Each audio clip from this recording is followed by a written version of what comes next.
All right, let's get this show started. In today's video, Israel Adesanya gets greeted in the streets of Auckland with a performance of the Haka. Jared Gordon responds to Paddy Pimblett's call for a rematch. Conor McGregor pleads with fighters to stop doing purse bets. Colby Covington apologizes for his comments about Khabib and Muslims. Demetrious Johnson supports Francis Ngannou's decision to leave the UFC. And Blaydes explains why he's the toughest fight for Jon Jones at heavyweight. Israel Adesanya was greeted in the streets of Auckland with a performance of the Haka.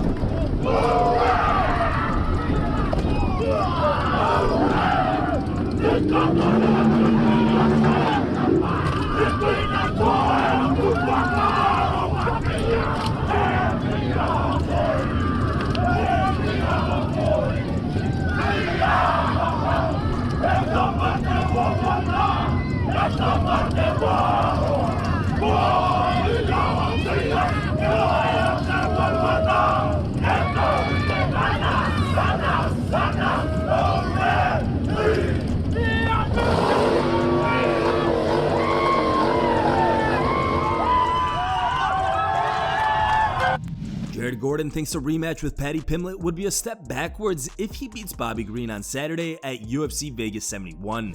During Wednesday's media day, Gordon said he's living rent-free in Paddy's head and that he would only accept the rematch if he gets higher pay. Yeah, I'm clearly like living rent-free in his head. He just had surgery and he's in his recovery room in the hospital, and he's in the first couple of words he's talking about is Jared Gordon. If I thought I want to fight and I wanted to move on and upward, I wouldn't be talking about Paddy Pimblett from my hospital bed.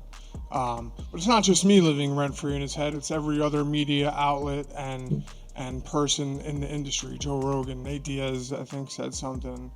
A bunch of people think I won the fight, or know I won the fight. So, yeah, I mean, if it was worth it for me, but when I get past Bobby, that's fighting backwards. So unless they gave me some really big spot, it would put me in the spotlight, obviously, and I think, it would grow my brand and grow me as a fighter. But at that point, it's more of a risk for me fight-wise after I get through Bobby. So, but if they offer me something good and money, then I might think about it. Yeah, of course. Conor McGregor pleads with fighters to stop doing Jake Paul-style purse bets.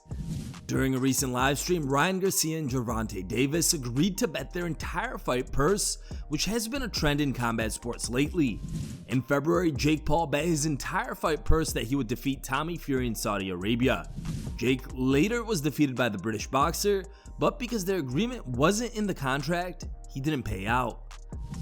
Now, McGregor took to Twitter and wrote, "Has any competing fighters bet their purse against each other and then followed through? We should stop doing this. Fighting is tough. It can go any way. Luck plays a hell of a part. Don't be saying you are betting your fight purse against each other because it never happens, and it's stupid.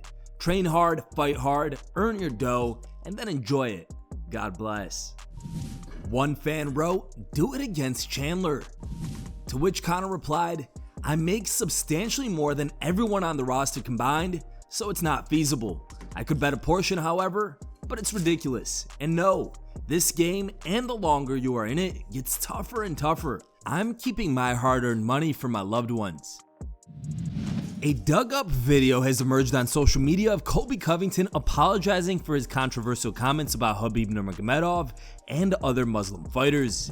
In an interview with Chael Sonnen from 2021, Covington called Khabib a sheep. Impressed at all, Khabib, he's beating all these guys that can't wrestle. If he fought a wrestler and a well-rounded fighter like myself, I would completely expose him and knock him out. So, I wasn't impressed by the sheep over the weekend. Jorge Masvidal also revealed the full story about Covington and Muslims. Things about Khabib Nurmagomedov, we got a bunch of Russians here. Guess what? Those Russians got him in the bathroom. They told him, "Hey brother, you cannot talk like this.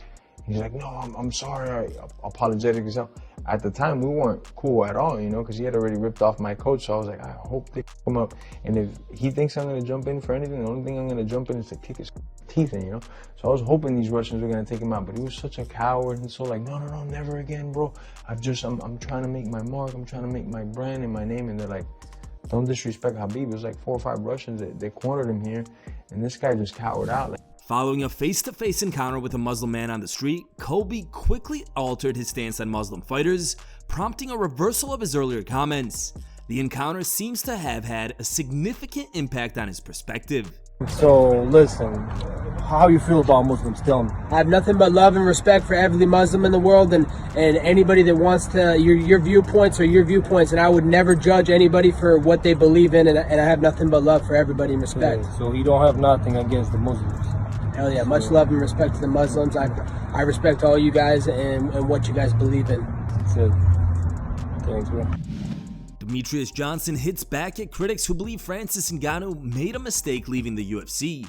Since his departure, many, including Dana White, have blasted Ngannou for not quickly finding a combat sports home. On the MMA Hour with Ariel Helwani, Demetrious Johnson downplayed that talk and stated that there's a lot of money outside the UFC. Curtis Blaydes believes he's Jon Jones' biggest challenge at heavyweight. In a recent interview with MMA Fighting, Blaydes said this about a possible fight with Jones. For all these reasons, I'm the toughest matchup. I have the size, I have the wrestling, I have the athleticism, I have the speed, I have the agility, I have all the things you need to match up with a talent like Jon Jones. I know he has the reach, his arms are longer than my reach. I would have to find a way to get in that zone type of range, and I might have to use elbows. I might have to get in the clinch, but I believe I could take him down. I believe once I take anyone down, the odds are in my favor. Curtis also weighed in on the Jones-Miocic matchup, saying, I think if Jon wins, I think it will be a hard fight. He's not just going to take him down and hit him with a guillotine. Stipe is a smart fighter. He knows how to blend the wrestling with the striking. I know Jon does that also, so he's going to have to approach the fight with a different mindset. This last fight, Jones knew Cyril Gane didn't have any idea how to grapple. I always have that in the back of my head. It gives you a sense of confidence. Like, if anything gets hard, I'll just grapple. He's not going to have that with Stipe. I give Stipe a 50-50 chance of winning. And here are the top 3 funniest memes we found on the internet today. Third place was found over Twitter and was posted by a user named MMA Press. Our second place meme was found over Reddit and was posted by a user named Seth the Meth Head. And our top pick was found over Facebook and was posted by a user named UFC News and Memes. Thank you guys for watching. If you liked the video, please leave a like and subscribe to our channel to keep up with the latest MMA news.